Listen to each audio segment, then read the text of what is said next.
Ladies and gentlemen, welcome to another exciting edition of the Lap Down. I am your host, Greg Farmer, and with me tonight is Jamie, Tyler, and Ryan. How are we doing tonight, boys? Doing good. Fantastic. Awesome. As always, a big thank you to Will and the Alkali Project for the intro and outro music on this podcast. Please be sure to check out their album, The Blood World, wherever you get your music. We are going to kick things off with a little bit of breaking news that came out today. Connor Zilisch, driver of the 88 for Junior Motorsports in the Xfinity Series, will miss the race this weekend at Texas due to a back injury that he suffered in a last lap crash at Talladega this past weekend. We will get into the details of that crash a little bit later. But Kyle Larson will sub in the 88 this weekend. And luckily, the Xfinity Series has 2 weeks off after this weekend at Texas until they go back at Charlotte.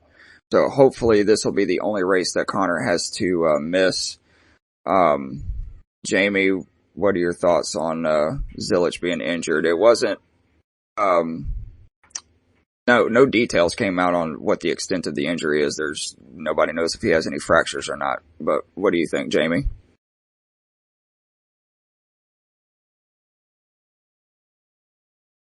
I guess risk factor of running at a super speedway, any little thing can go wrong within an instant. And unfortunately, I mean, it was a pretty decent collision that Zilisch took. So just thoughts and prayers goes out to him. Wish for a speedy recovery. But even as safe as these cars are, it's super speedway. It is high draft, and the risk factor is elevated when you're in pack racing. Yep, I agree. What about you, Ryan? I mean, my biggest thing when I saw that come out was immediately thinking to all the people who said that, the night after the race that, that shouldn't have been a caution because he was all the way out the way. And it's like, you gotta get people out there because injuries don't wait. Yep. Yeah, I agree. I was actually there in person, and on the big screens, I saw Zilisch spin, and they immediately threw the yellow, and I was kind of pissed off. And because the cameras cut away from him spinning, I actually didn't see him hit the wall at first. And then they went back and showed the replay of him hitting the wall, and I was like, okay, that definitely needed to be a caution because that was a very hard hit. Yep.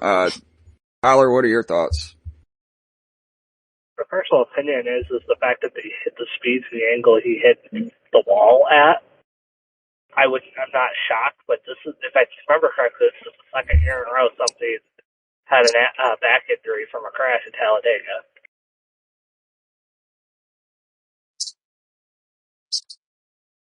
Yeah, I think so. Yeah. But yeah.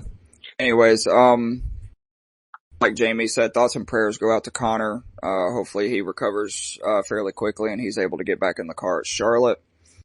Especially because Charlotte's a doubleheader weekend for him because that's supposed to be his next Cup start too. Yep. Next topic. This one has been kind of a little bit of a divided on the fan base and the drivers this week.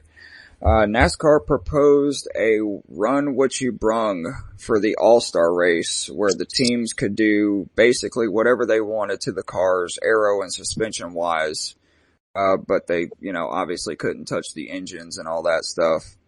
And the teams pushed back and said no, due to costs.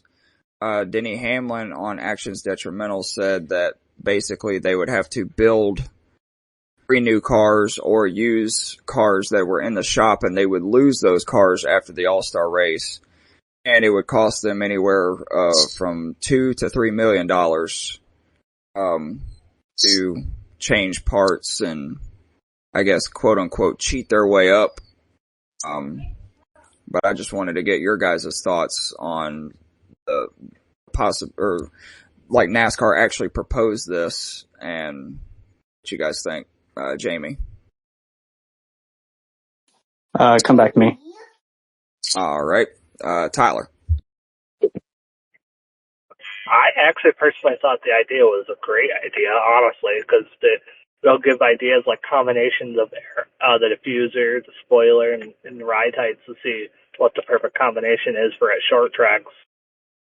For like to see if they can like get a package idea for see what race is best during the All-Star race. Maybe that'll work for other short tracks as a stock setup. Yeah, I agree. When I first heard that, I was like, holy crap, like NASCAR is actually giving them a chance to maybe fix the short track, situation.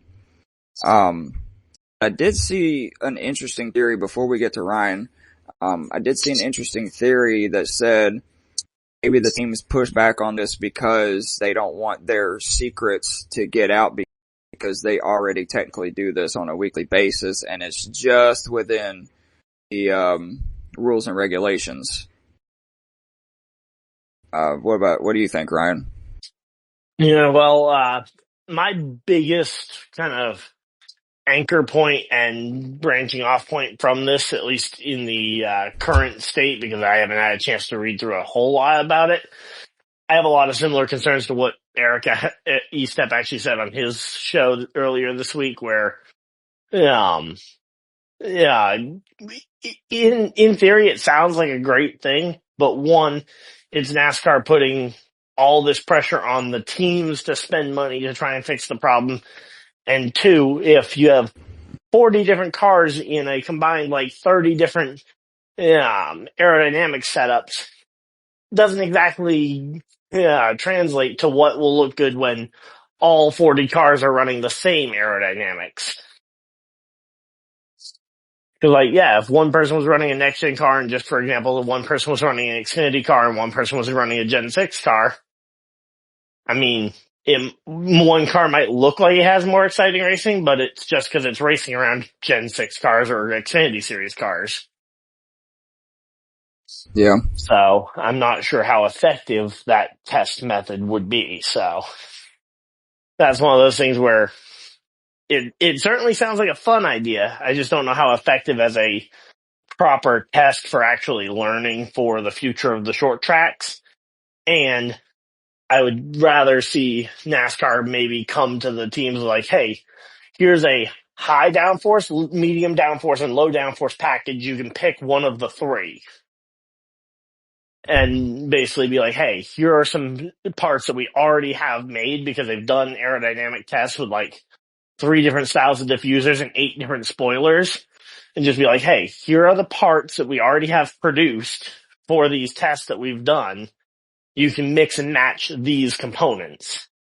That way you're not putting the pressure on the teams to R&D brand new parts, and you're limiting the amount of different options that you'll see. So those are some of the things that I think ways that they could have suggested that would have maybe made it less of a financial burden on the teams. Although I think that Denny Hamlin's number was way high for his budget expectations, because he's essentially assuming that the entire car will be junked and there will be no way to revert it back to the old or to the original next gen body after it runs the bring what you brung short track race. There would be no way to revert it back to being a normal within the rules car, which I don't know, with how hard it is to really damage these next gen cars beyond repair, especially at low speed short tracks. I also find that hard to believe that the car would be irreversible to bring it back to a regular next gen car. Yeah. Especially if all you're doing is touching the aero. Yeah, I personally think they should just put the all-star guys in the Xfinity cars and let them rip around North Wilkesboro. But what can you I do? mean, Or the now if they wanted to, or the Gen 6 car. well, and if they wanted to do a bring what you brung type event as like an off-season, a preseason Thunder type thing, like bring the cars out to Charlotte or bring them out to Phoenix or something to try, or even Richmond to try and get like testing and just do a proper test day or two to try and give them a chance to test out a bunch of different stuff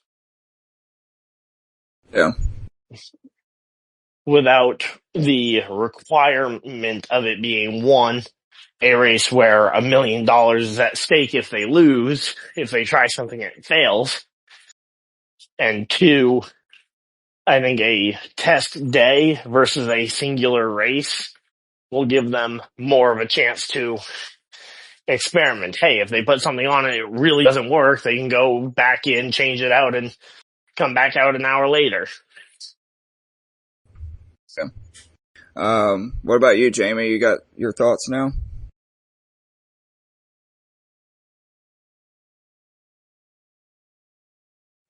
I'll add on to my thing. Can I add on to my thing while he's doing that? Absolutely.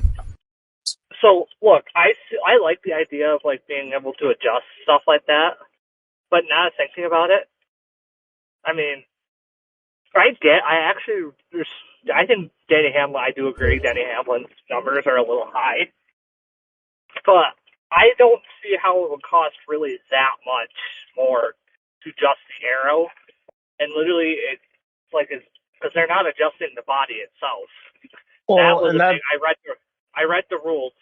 The body itself, you can only adjust the arrow. You cannot adjust the body, you can only adjust the suspension.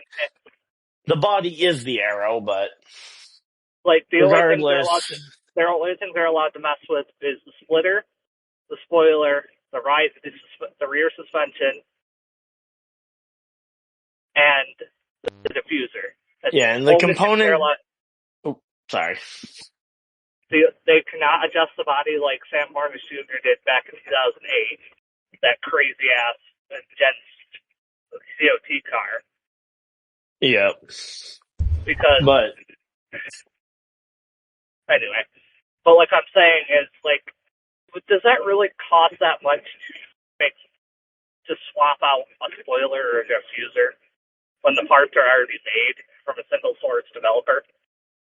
Well, and that's where part of what Denny said, and part of why I'm not throwing his expectation completely out the window, is the fact that I do understand that the R&D of the research and development into coming up with a part that will race better than any other.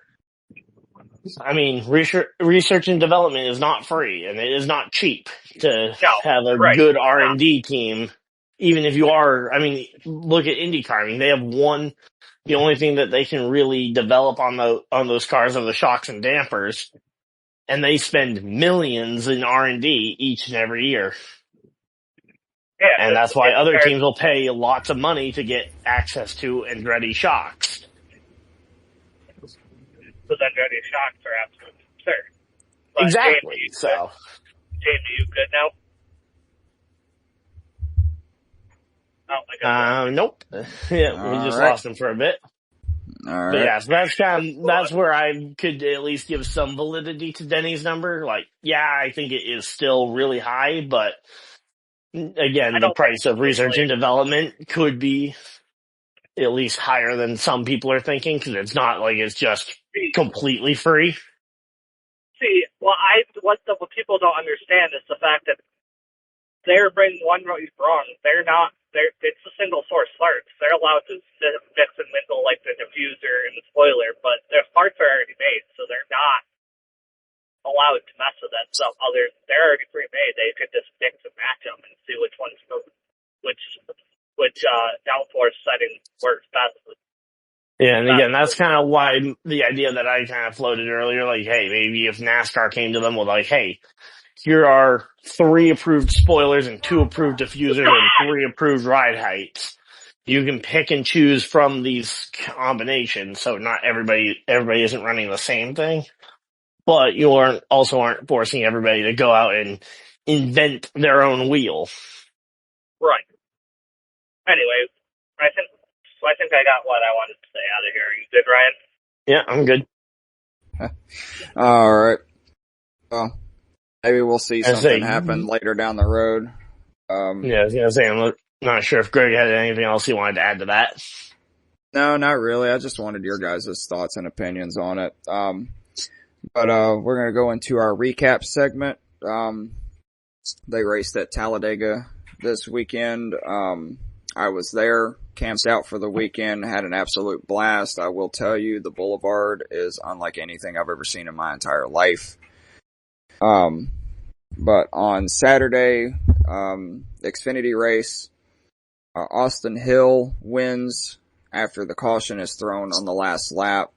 When as we mentioned earlier, Connor Zilisch got spun off the front bumper of Jesse Love going into turn 3, resulting in a very, very hard impact to the inside wall. And again, we do not know the extent of Connor's injuries to his lower back. But again, hoping and praying that he recovers quite quickly.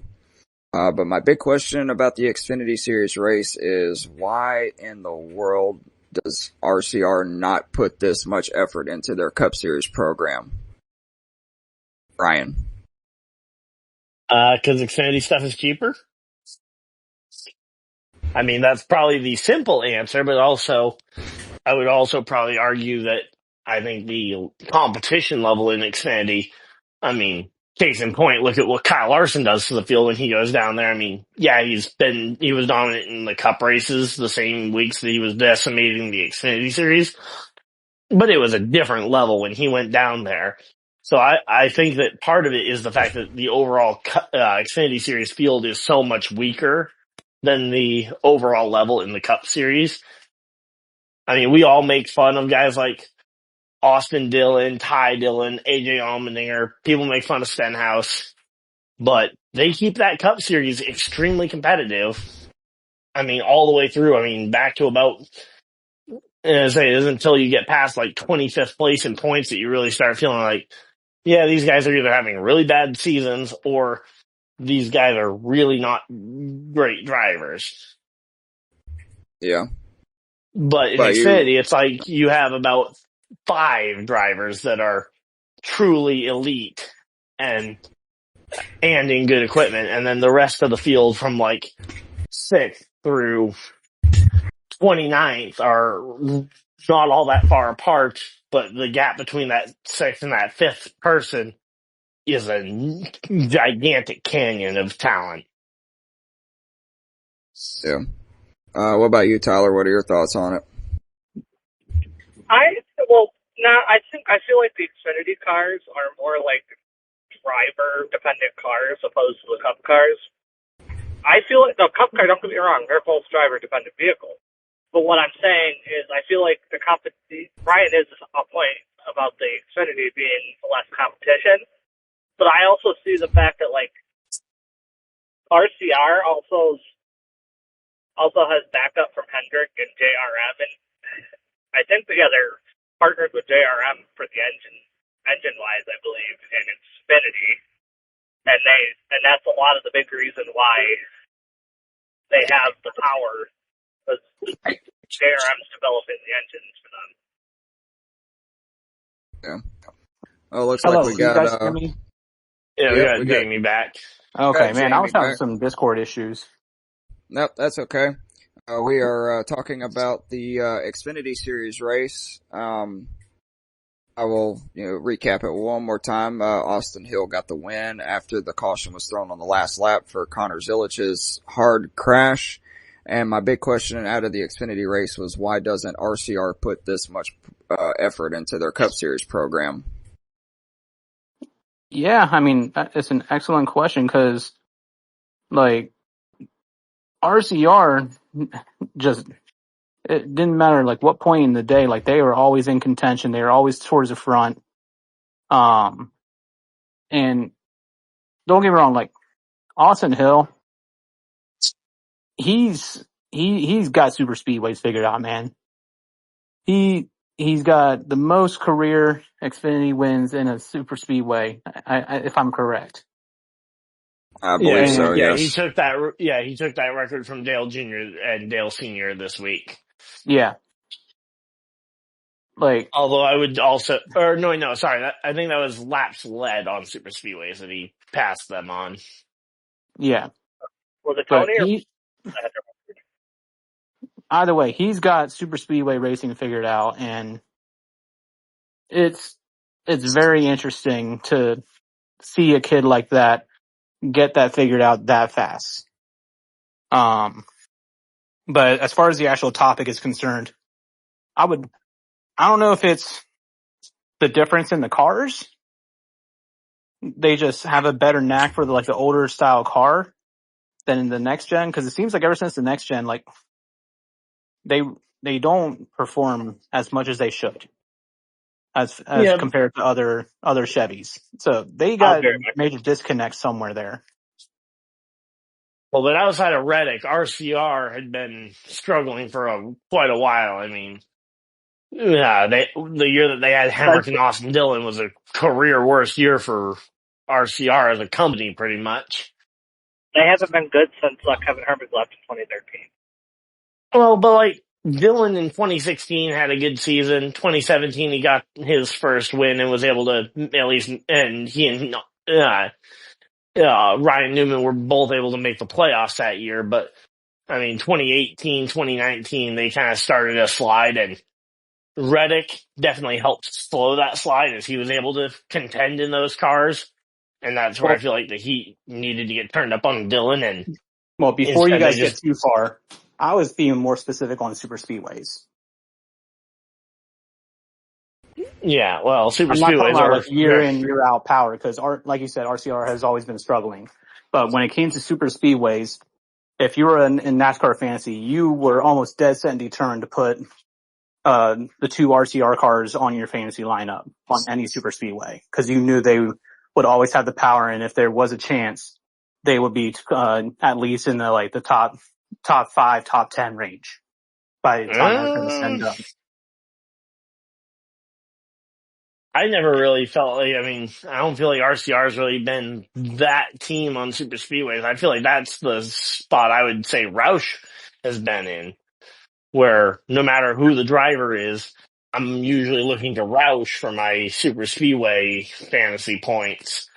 On any weekend other than this one, because I'm sure we'll get to the Roush weekend in a minute, but yeah, I feel like that's more so the Roush role than because I don't remember the last time RCR was overly dominant on super speedways, especially at the Cup level. At the Xfinity level, yeah, we've mentioned they have that absolutely dialed in. The 2023 Daytona 500, when they controlled the front two rows late in the race, and you could say Kyle Busch last year in the summer race at Daytona, he was pretty much up front all night.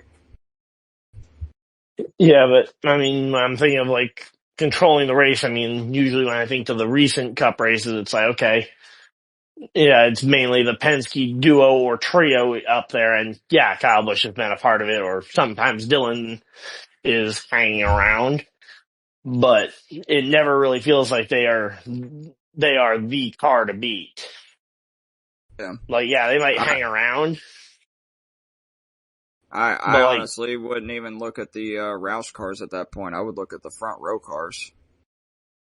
Yeah, front row had also been a part of that, although this weekend front row was also fairly anonymous. Well, fun little tidbit, if we were to look at team standings, RCR sitting in 4th currently. So you have your big three, you have your big three in Hendrick, Gibbs, and Penske. And then RCR is sitting there in 4th. All right. Yeah, well, and that's another thing about the difference between Xfinity and Cup is that in Xfinity there's very few 3 or 4 car teams. I mean, you've got Junior Motorsports with 5, but then no other team really has more than 2 or 3 full time. Yep. Well, on Sunday in the Jax Links 500, Austin Cindric got his first win of the season, beating out Ryan Preece to the start finish line. And it was pretty much the same old that we've seen with this next gen car on super speedways. They went into fuel save mode on lap 1, and by lap 4 they were 4 wide, running about 50% throttle. But after that final pit stop in stage 3, they were, 100% throttle. Everybody was 2 wide. Nobody could pass again.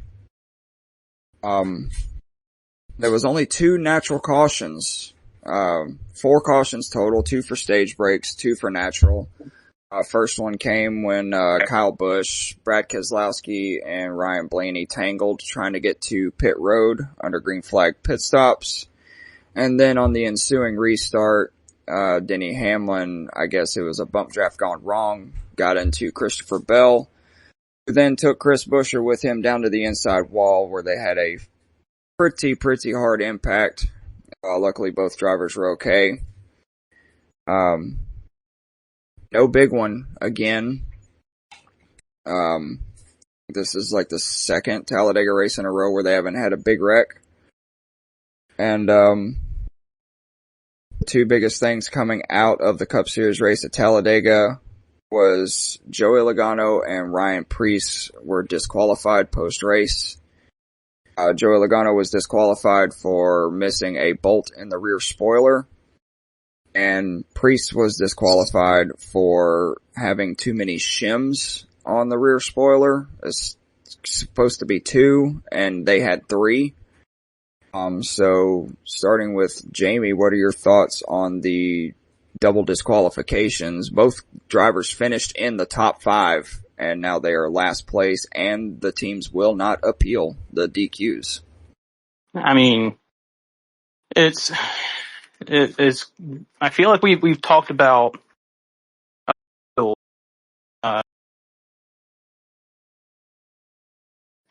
with more cars. I feel, I don't know, maybe I just haven't really looked at it as in depth as I have this year, and it just seems like more cars are getting disqualified this season than in recent memory. Am I wrong in that?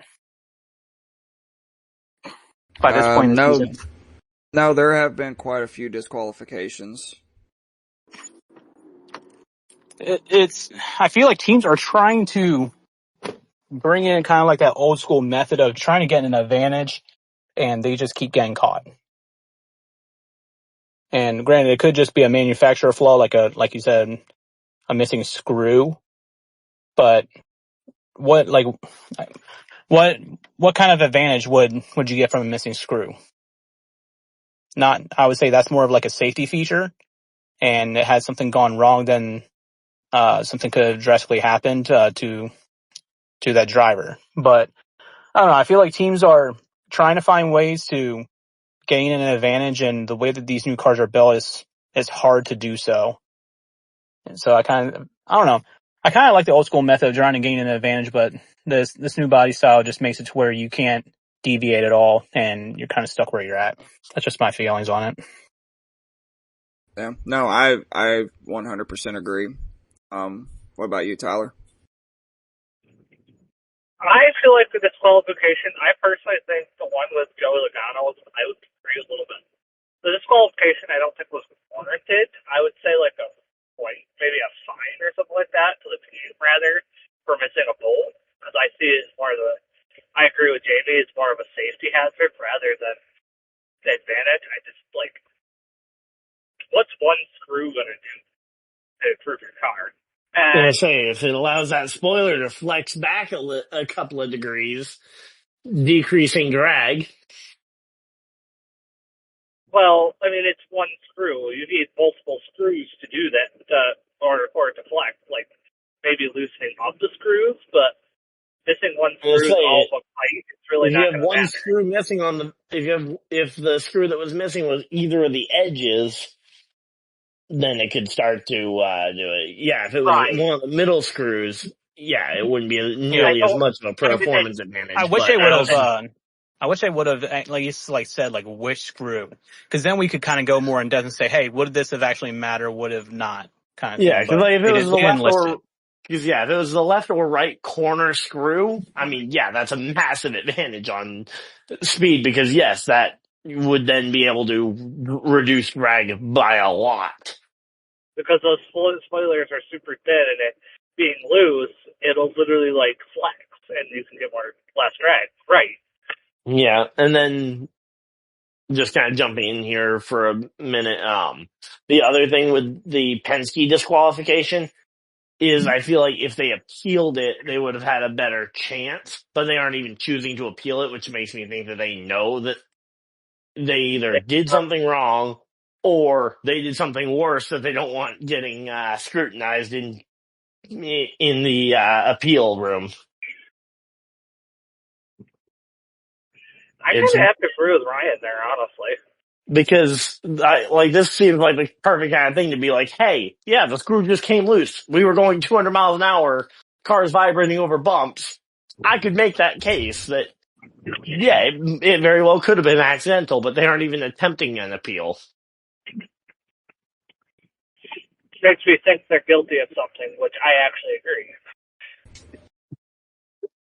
I mean, especially considering how many even failed appeals we see teams at least attempt the appeal. It's pretty rare to see them not even bother attempting it. Now, I mean, Well, I also mean, at the same time though, like when it comes to appeals, we've said this multiple times. Like, how often do appeals actually work? Are appeals worth the it's time 50-50. and investment of doing the appeal? It's been Well, and when you 50-50. factor in that they lost a top 5 finish off of it for a guy who is not a playoff lock, because at this point I don't think Logano is necessarily a lock to make the playoffs because he's shaky on the point standings, and if he can't break through for a quintuple overtime win like he did last summer, he would have been right on the edge of pointing his way into the playoffs. But how many races do we have left? Oh yeah, I'm not saying that he can't do it, but I also remember it was around this time in the season. It was actually ironically one race earlier in 2017 when Logano had a win taken away from him at Richmond, and he failed to make the playoffs that year after the penalty. He was close to a couple of other wins throughout the year, but wasn't able to point his way back into the playoffs after a disqualification. But at the same time, let's compare apples to oranges here. That's a win. That's not a top 5 at a super speedway.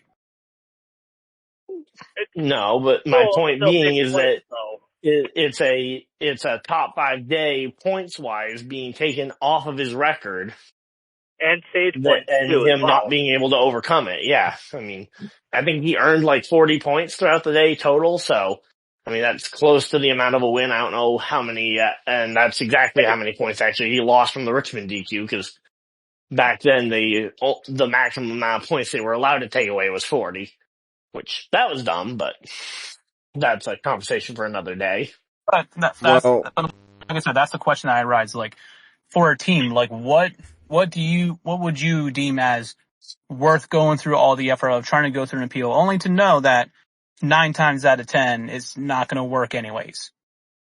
Well, but again, I would There's say always that one chance. There's always that chance. There's always a chance that could go their way. That's why and a screw coming loose, I could at least make that argument easier than the other disqualification, which we'll get to with Priest, where you just have an extra part on the car, where it's pretty hard to deny that. Oh yeah, no, we didn't do that. That's not us. You just miscounted.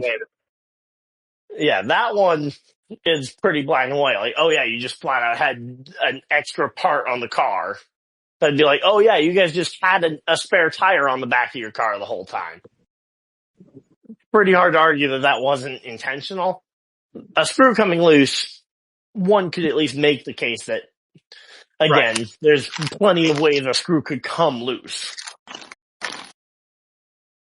Yep, especially. No, he wasn't involved in that wreck, was he? The pit stop wreck? No. No, that was Blaney. So the only guys involved were Blaney, Keselowski, and Bush.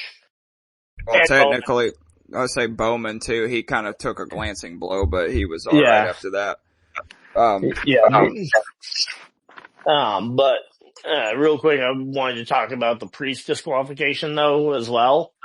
Go ahead. And I feel like a light needs to be shined because of how that one went onto the NASCAR pre-race inspection, and how are they not catching a full extra part on the car in pre-race inspection? Like some of the other stuff, like the hidden like tape underneath the wrap or whatever from the Joe Gibbs Racing disqualifications a couple years ago, that I can understand maybe if they didn't calibrate if they forgot to calibrate the thing perfectly correctly, the tape underneath the wrap getting not noticed. But a whole extra shim, I mean, that's not a part they added on a pit stop during the race. So that means it was probably out of line when they went through pre-race tech. How was it not caught then? Or maybe it was done after pre-race tech. Well, yeah, then my question is, okay, where did they find the time between pre-race tech to go and add that part on when a NASCAR official, because NASCAR's a lot of officials around keeping eyes on everything they do after they go through pre-race tech. I mean, and with the lack of practice, one would imagine that they have more time to do more in-depth pre-race inspection. Yep. Well, my big question coming out of the weekend, I mean, we saw the differences between the Xfinity Series and the Cup Series races on Saturday and Sunday. Fans and drivers alike are just getting super frustrated at this point. Is it time to give up on the Gen 7 car? Jamie. Say again, sorry, I was having more issues with Wi-Fi. It's okay. My big question, with fans and drivers getting frustrated with this car, especially on the super speedways and short tracks, is it time to just completely give up on this car? That I'm not sure, because weren't we this time last year talking about how this was one of the best NASCAR seasons that we had ever watched with this car? Yeah, because we had one or two photo finishes at this point. At this point, I think we had like two. We had two. We had the Atlanta one, and then we had but the Texas one wouldn't have happened yet. Oh, true. Yeah, sorry. And Kansas would have happened after that too. Yeah. So I don't think it's time to get rid of the car itself, because last season, for a majority of the season, we were pleased. Like, we were ranting and raving about the cars and finding other stupid stuff to nitpick at.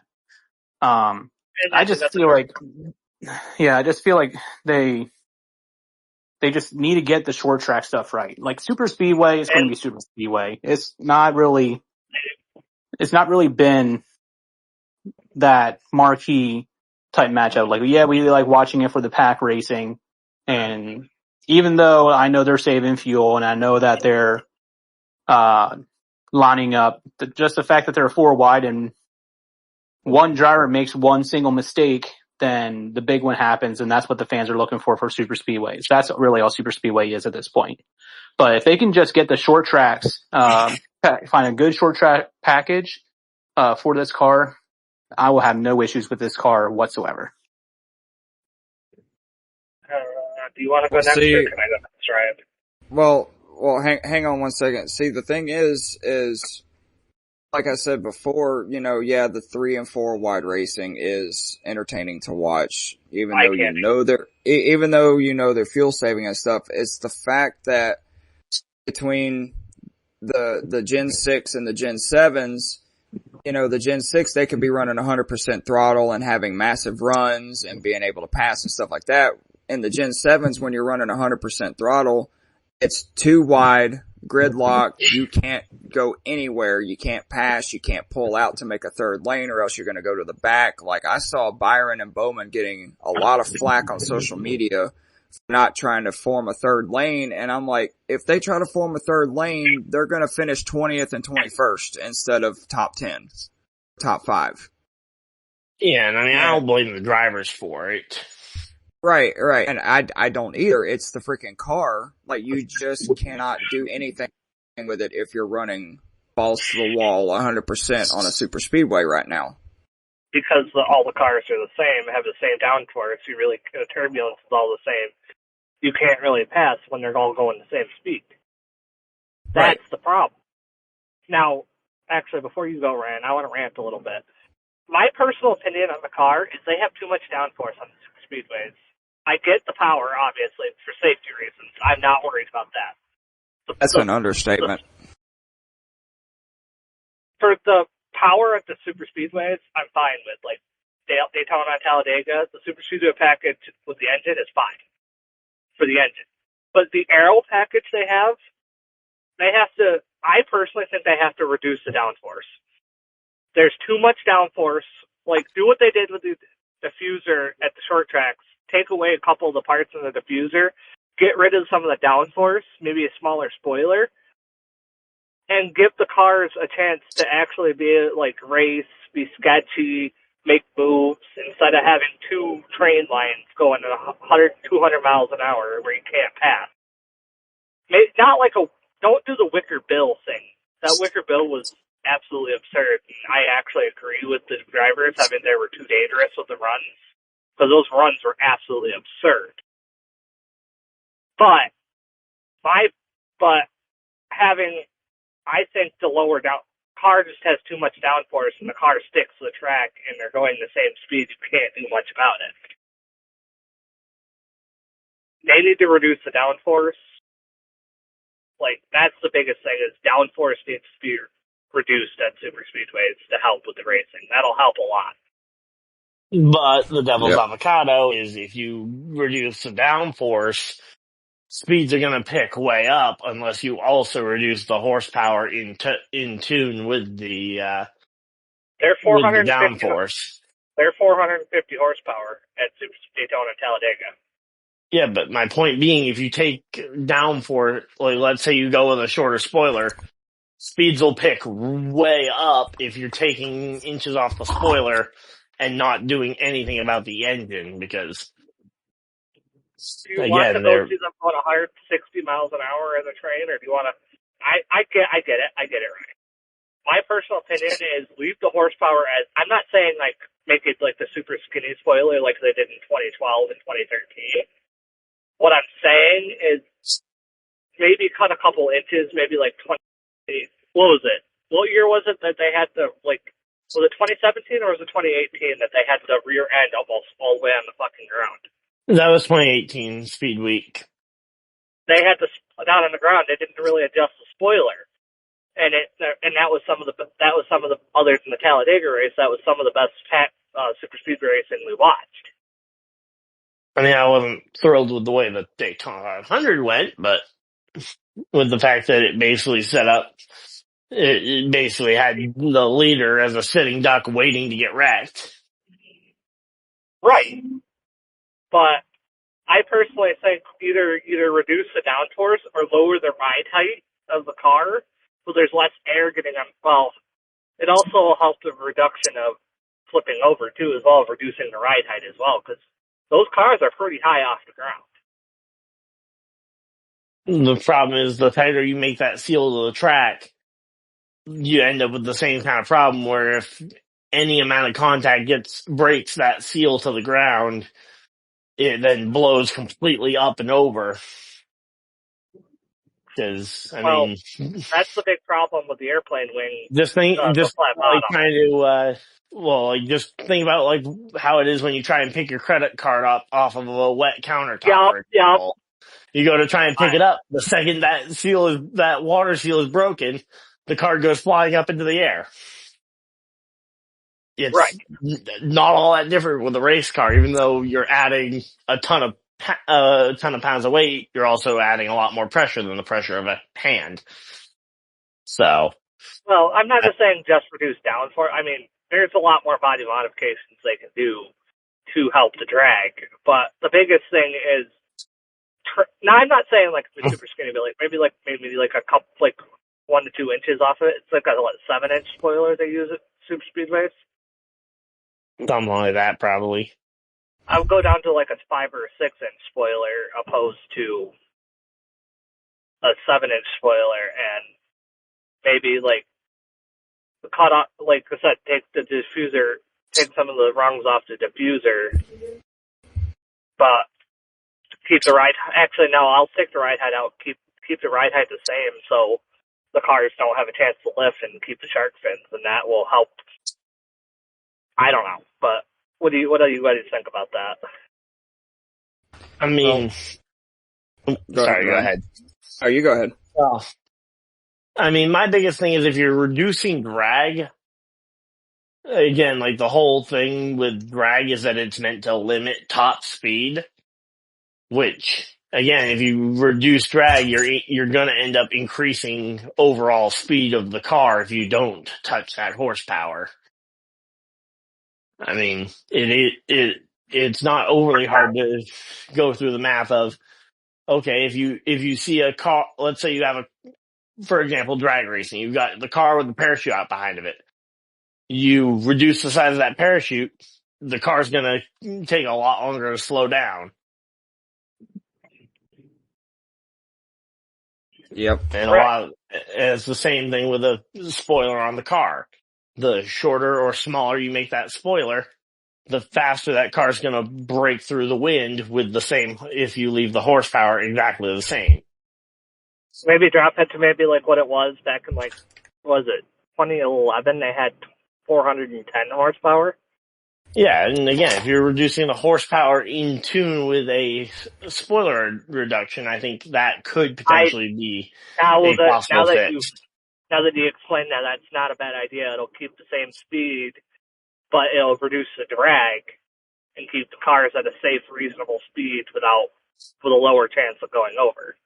Yeah, because like I just don't want to see us going back to what we saw in the 2020 Daytona 500. I mean, obviously that's an extreme example.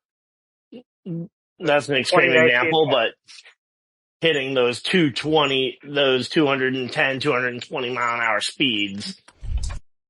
They had to reduce. They had to drop because that was 550 horsepower. I hope you realize. Yeah, well, that was also like a 12-inch spoiler too, though. With the wicker bill. Yep. Well, see, the thing is that it doesn't matter what you do to these cars. These dudes are gonna find a way to frickin' get them to flip over. I mean, look at the Daytona 500 this year. You know, Priest flipped over after he got clipped and popped a wheelie for 300 yards down the backstretch, and then it finally blew over. And I mean, we talked about this last summer with the McDowell crash. I mean, there's no car on earth that wouldn't have ended up in the air with that one. I mean, obviously it was poor timing because it came after that freak accident with Harrison Burton's car at Michigan. But, I mean, any generation car in McDowell's situation in the summer Daytona race would have blown over in that situation.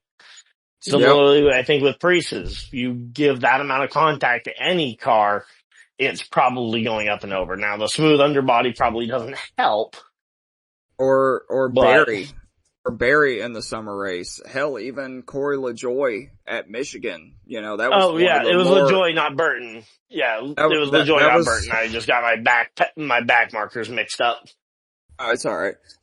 It's, you know, that was one of the more weird blowovers. But, you know, Tyler, it's funny that you mentioned the wicker bill.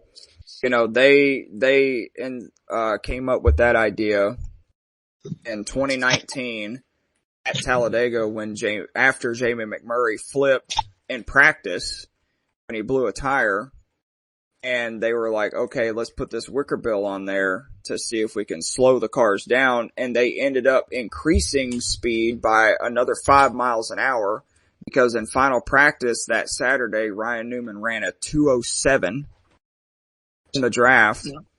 And then Kyle Larson still ended up barrel rolling down the backstretch on the last lap of that race because I was there. With Jeffrey Earnhardt in the IK9 81 car that year. Yep. So, like I said, it doesn't matter what you do to these cars; they're gonna find a way to flip them over. Yeah, especially with the size wrecks that we've seen. Although I will say the nearly caution-free Talladega race feels very weird to see. Yep. And I will say at least part of that is almost certainly due to the fact that it doesn't really feel like they're trying to pass. Like when they were 4 wide, it felt like they were trying to pass, like in that very first stage. But every restart after that first stage, it really never felt like they were really trying to pass the entire rest of the day. Well, the thing is, look at stage 3. Okay. They restarted, and the Toyotas were out front 1 through 6, I believe. And they had the 3 of the 4 Joe Gibbs cars and the 3 1 legacy car and 2 23XI cars. Yeah. So Joey Logano was stalled out on the outside line around 7th place, and he had Zane Smith behind him just pushing the crap out of him. But it took him 31 laps to get to the lead.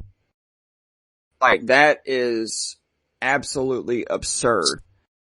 And I myself, being in the grandstands, was starting actually to get frustrated. I'm like as much as I dislike Logano, it shouldn't be the case where he's literally stalled out in 7th place in a draft and just cannot go anywhere. Yep, and I mean, as you said, it took 31 laps to get them to the front. What's the one thing we know about race car drivers? They aren't exactly the patient type to wait 31 laps for a run, and hence why a lot of those runs don't work out, is that they go up there and then about half their pushers get scared or impatient and move back in line, and they're like, nope, it's not quite ready. Yep. It's not working yet. It didn't work in the first 5 seconds, so I'm moving back down. Exactly.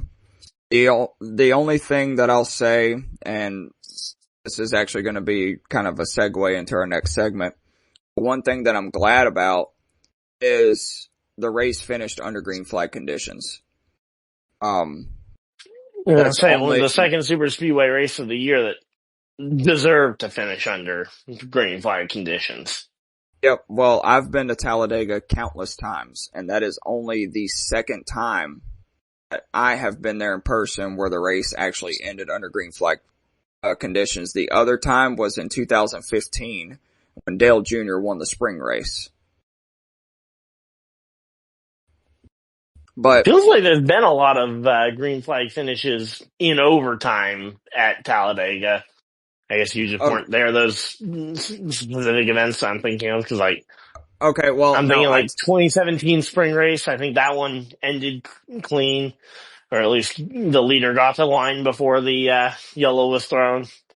Oh, okay. I take that back. It was the third race because I went in 2022 when Chase Elliott won the fall race, and that one ended under green. But I digress. We're going to move into our next segment. Like I said, a good segue. We're going to go into our green flags and black flags.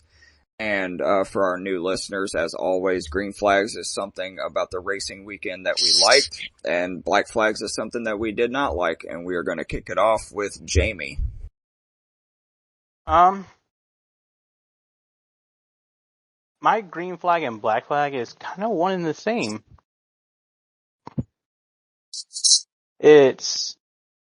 I'll start with the black flag because then it transitions to the green flag.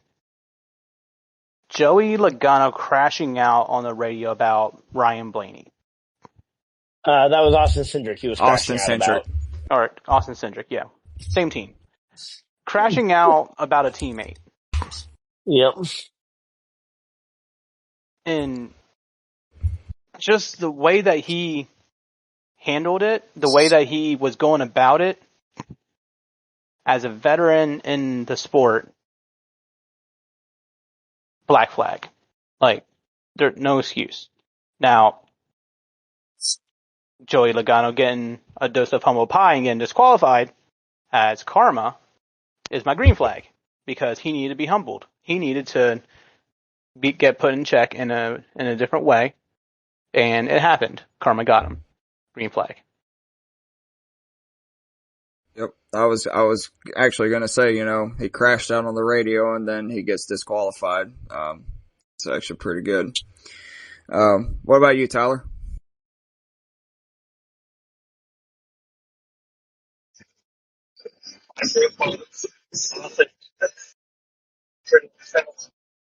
You sound distorted, sir. Distorted, robotic. Yeah, nope, still the same. All right. Oh. All right, Tyler, All right. You try to figure that out. We'll go to Ryan. Okay, so for my green flag, I'll give it to race control for race control for not finding something to throw a caution for in the final 15 laps just for fun. Because it feels like a lot of the time when we have a race like this, there will be some small thing that will happen that will bring out the caution, and then that restart usually leads to more chaos, and then we end up in second or third overtime, or fifth, Nashville. So, credit to NASCAR Race Control for not finding something to throw a caution for. And I have two things in mind that I could give the black flag for, but I think we talked about one of them already, so I'm going to go ahead and rant about the other one instead. Go ahead and give them both. You can have more than one. All right, well, I'll start with the one that I don't think we've talked about yet. Why on earth did we have two commercial breaks during green flag racing with 15 laps to go, and the other one starting at 9 laps to go and going till 5 to go? I mean, yes, they were side-by-side commercials, which was a positive that we had a lot of side-by-side commercials. We should not be getting a side-by-side commercial with 9 laps to go and going until 5 to go. Losing 4 laps of commentary and potential race-ending storylines, because we can't have commentary during a commercial break, obviously. Losing that amount of time really killed any potential for the commentary booth, which has been hit or miss, but it really didn't give them the opportunity to try and build up a storyline of Priest versus Cindric, or any of the other possible storylines they could have tried to build up over those 10 laps. Two and words. Again, the fact that we got 2 of them in 15 laps. 2 words. From Fox Sports. Yeah, Fox Sports, but again, I don't put the blame on, which I find it funny because it was also the last race directed by the previous race director, so I don't know if this was something that he was just like, yep, it's my last day, I'm not even gonna bother paying attention. And then the other thing is the comments from, was it Steve O'Donnell that said, or who was the guy that said that, that brought up like the metrics. Elton Sawyer. I was actually Elton Sawyer, yeah. That was gonna be my other black flag as to, like, come on, dude. Okay. For how many years have we been talking about metrics? All right. Well, before you elaborate on that, I will read his quote. It says, NASCAR's Elton Sawyer, when asked about the possible changes to the Super Speedway package, he said on Tuesday on SiriusXM, quote, "You have 67 lead changes among 23 drivers. So when we look at all of that, what are we trying to fix? What's not going the way that we would like it?" Which, in my opinion, is complete bullshit. But go ahead, Ryan. Yeah, so watch the last 30 laps, if you can, with all the commercial breaks. Watch the last 30 laps and tell me where on earth someone other than Priest or Cindric was going to win that race from. I'll wait. Oh, there isn't any, because they couldn't pull out a line to pass. And if they did, they didn't have nearly enough help, because the outside of the front 2 or 3 cars, there was only like 2 Chevys or 3 Fords in and around, and the Fords were going to stick with the other Fords. Yep. So, I mean, that's one of those things where, like, yeah, if you watch specifically the final 30 laps of any super speedway race, the problem becomes pretty obvious to see. Like, I'd be curious to see what the lead change metric was like at the end of stage 1, because, like, on my stream when I was commentating the race, we actually put the lead change graphic up because we were on a absolute heater with the 4 wide racing early on for a potential shot at trying to break the record for most lead changes, which is a somewhat artificial record, but the fact that we racked up probably 40 or 50 of those 60 lead changes in the first stage alone doesn't leave a lot to be shown about for the second half of the race. Yep. So, excuse me. I have 2 green flags and 2 black flags. The first green flag goes to just the weekend overall. Like I said earlier, I camped out there for the first time. We got out there on Friday and came home Sunday after the Cup Series race, and it was unlike anything I've ever experienced at a race besides going to the Daytona 500. Me and my buddies, we went to the Boulevard Saturday night. I met Freddie Kraft. I met Parker Kligerman. I almost met Cletus McFarland, but he went out to party, and there were, some things on the Boulevard that I cannot say on this podcast because we might have kids listening. And 2, just the Xfinity Series race on Saturday was amazing. Way 100% better than the Cup race. Those guys put on a show. Yes, RCR quote unquote dominated, but they could still race one another and not just be gridlocked in traffic. Technically I have a 3rd green flag. It has to go to Jeff Gluck for his epic rant on the teardown about the All-Star race. And the run what you brung and the cost cutting. If you guys have a chance, go listen to that. It's an all-time rant. My black flags. Luckily, I have a 3-hour drive tomorrow. Nice. My black flags, obviously, the elephant in the room, just the Cup Series race overall. The 3 and 4 wide was entertaining. It's just, it wasn't that much of a good race, and we haven't really seen a good Cup race at Talladega since the Gen 6 cars. I've got my metric, by the way, for that one, if you want to hear it.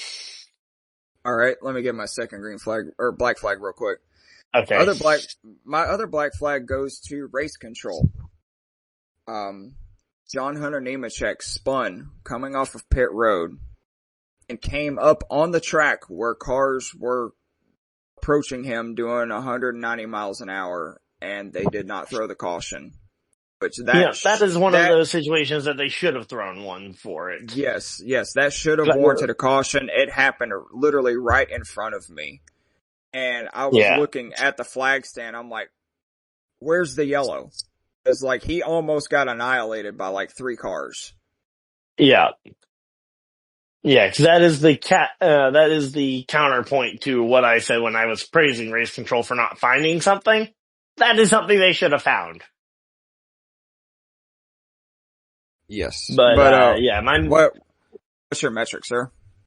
So the metric I went and found was in relation to the quote unquote bad racing, especially at the end. So to start stage 3, before the stage 3 restart, we had 51 of the 67 lead changes already had happened before we started the final 68 lap green flag run.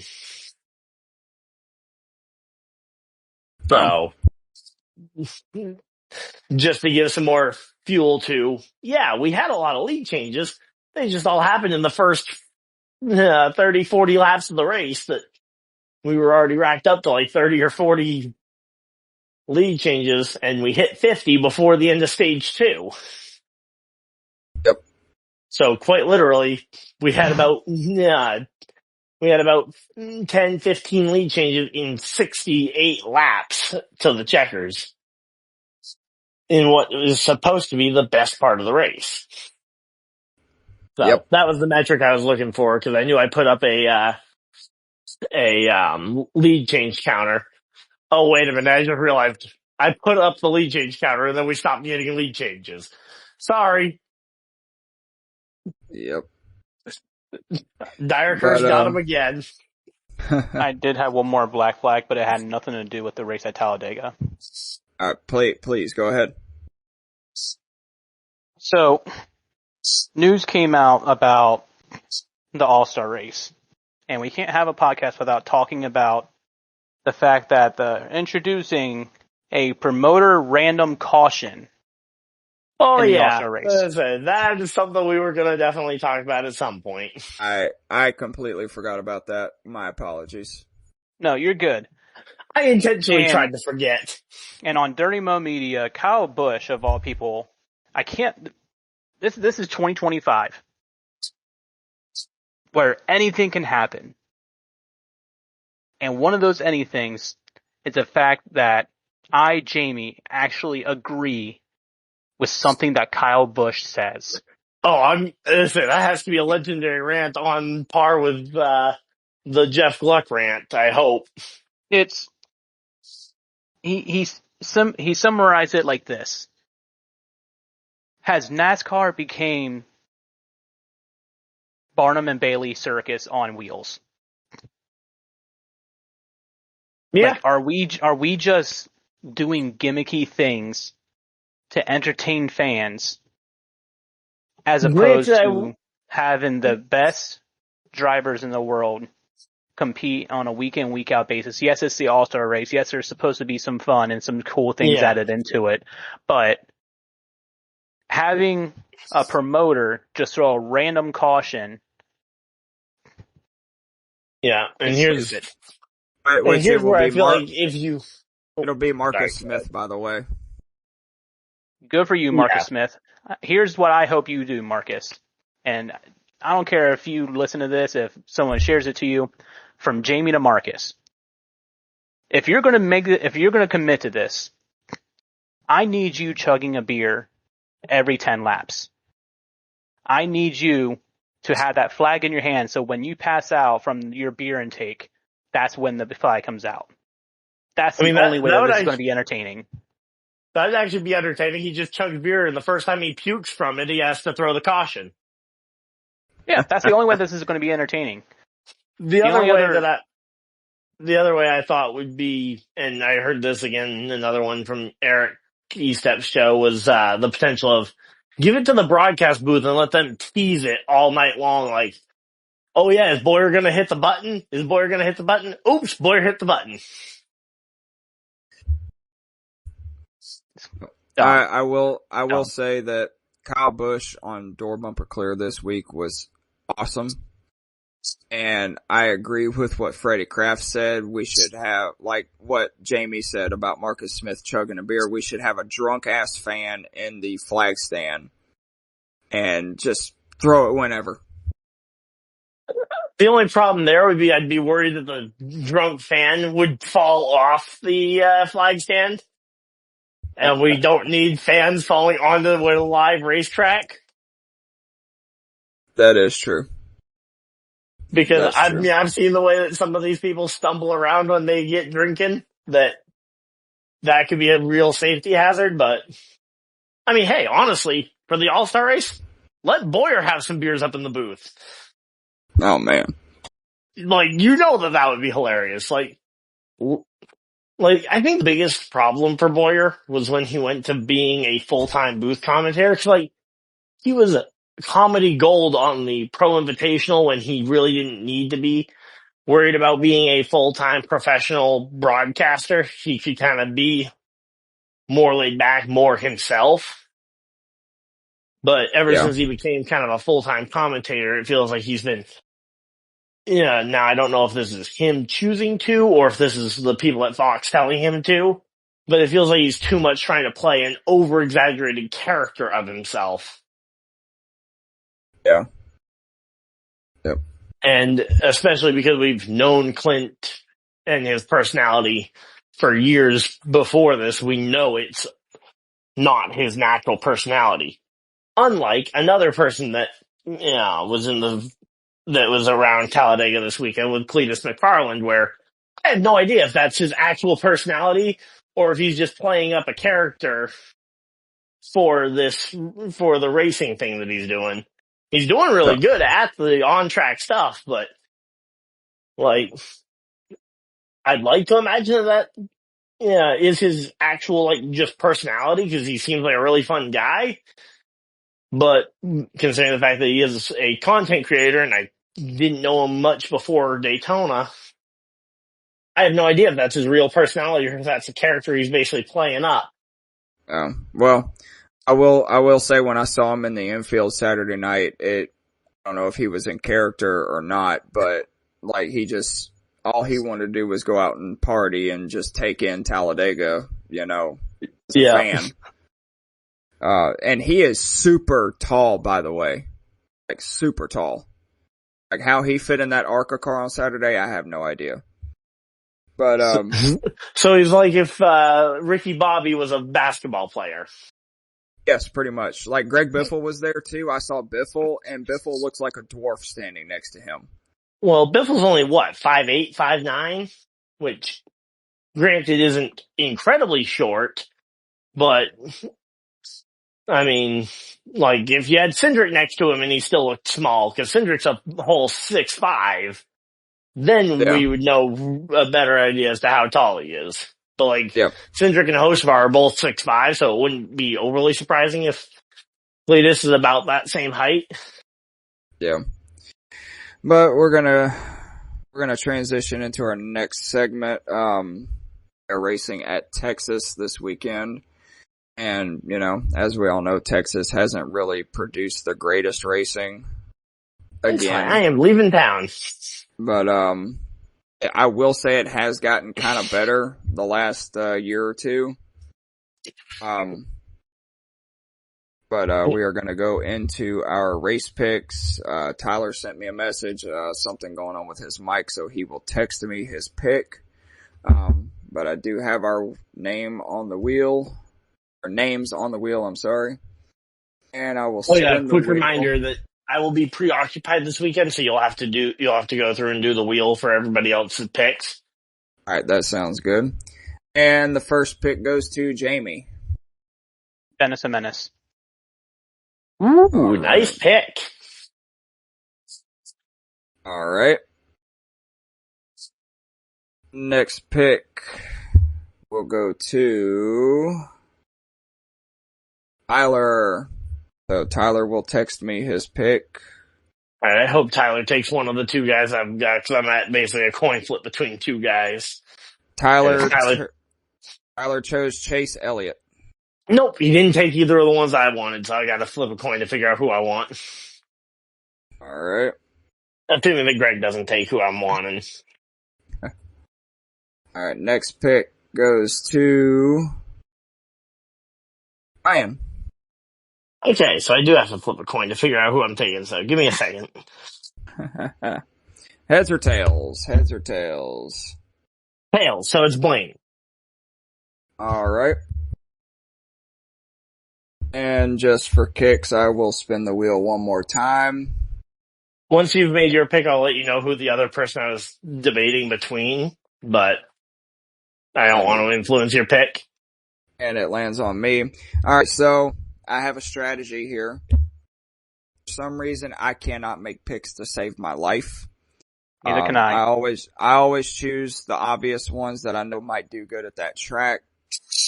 But I'm going to go in a different direction this week. I'm going to choose a driver that has won at Texas before but hasn't led a lot of laps. I'm going with Austin Dillon. Interesting. Yep. Who's your other driver? I was between basically Bell and Blaney, because one, they're both from contending organizations, and two, you know how every once in a while you'll have just that random race that'll pop back into your head. For me, Yep. it was that one cup race where Bell was really the only challenger to Blaney, and then Quinn House took them both out, Bell out on that bad pit stop where he was pitting from like the fourth lane. Oh yeah. Yep. I remember that. Yeah. So that race kind of made me think, okay, those are two guys who have had at least one race that they were really good at, and they're from two contending organizations. I could take either one, and I would be happy. All right. Well, as always, I will get the rest of the picks later on this week, most likely tomorrow. But before we end the show, we are going to go into a little bit of Jamie's trivia. And as always, if one of us gets the trivia question correct, we get a bonus point into our race pick total. But if we all get it wrong, then Jamie gets that bonus point. So Jamie, what do you have for us this week for Texas? So, with it being Texas, there is no secret. There's a reason why I chose Denison Menace. Because he is my driver of the week that I am basing my trivia question on, and that's a shift that I'm making, is I'm going to base it off of a driver of the week, not necessarily the track. But, at Texas Motor Speedway, Denny Hamlin currently leads all drivers in laps run in the next-gen car in the top 5 at Texas Motor Speedway. The trivia question for tonight is, what is the amount of laps that he has ran in the top 5 at Texas in the next-gen car? Now, I will give a 20-lap buffer. All right. All right. No Googling, no AI, no chat GBT. Tyler, if you're listening, you can send me your guess in a direct message and I will say it on air. Can you guys hear me? Yep. Oh, Yeah, we got you. We can hear ya. Okay, fine. So what was the question? Can you repeat it, Jamie? I was doing something. Okay, once again. In the next-gen era, Denny Hamlin currently leads all drivers in laps run at Texas in the top 5. Within a 20-lap buffer, how many laps has Denny Hamlin how many laps has Denny Hamlin driven in the top 5 at Texas? And there's I'm been giving what? a 20-lap buffer. There's been 2022, so there's 2 in 22, 2 in 23, 1 in 24. Does this count the All-Star race in 22 and 23? Or no, 22? I want to say yes, because it wasn't where I went to get this information wasn't exactly specific as to what counted, what didn't. Go with 697 laps. All right, so 1297. Ryan, what is your guess? 697. 697, he said. 697. My bad.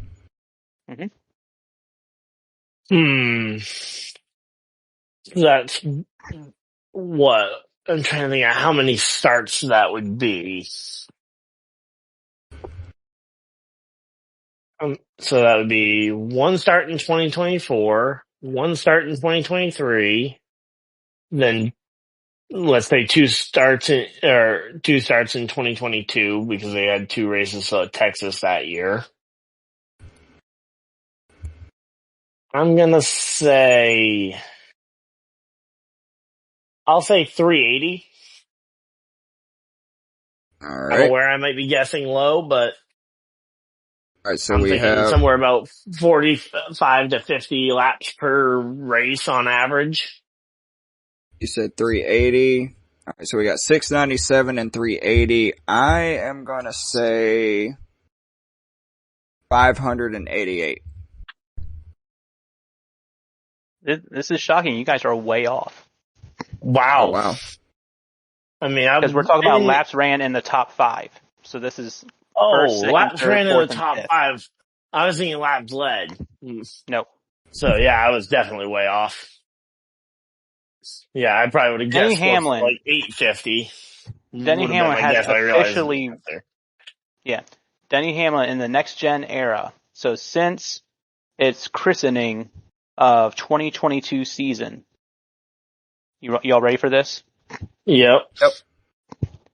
Denny Hamlin has ran in the top 5 for an accumulative 1,752 laps. Wow. Oh, wow.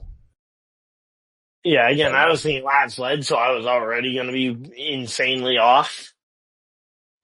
If you wanted to go the extra mile and just see how many laps he's ran in the top 10, it would be 2,460 laps. Yeah, I mean, not that many laps where he ran 6 through 10, because he spent a lot of time inside the top 5. Correct. I am But, curious to know how close I was on laps led, though. let me check real quick. I can go right back to that site. So give me one Because second. I said 350 for laps led. I got 380. Does nobody get the point this week? Because even though I was the closest, I get it. Jamie, Yeah, because Jamie we were gets all the so point. far off, Jamie gets the point. that's fair. So, But it didn't Denny matter how much Hamlin of a in the buff next it gen era has led, hold on. At Texas. 329. Oh, hey, I was pretty close to my 350. Yeah. I'll take that. So I'll take that as a little win, even though it won't count for points. I heard you say 380, but No, I said 350. oh, okay. Well, either way, I mean, yeah, that's a pretty close guess there, Ryan. Yeah. Again, I was kind of guessing, like, okay, if he led about 50 laps a race, about 45 to 50 laps per race that he ran, estimating that out across the number of starts made. And when you factor in that Texas at one point, so I think one or two of those Texas races were a 500 miler, so there were extra laps in there to account for as well.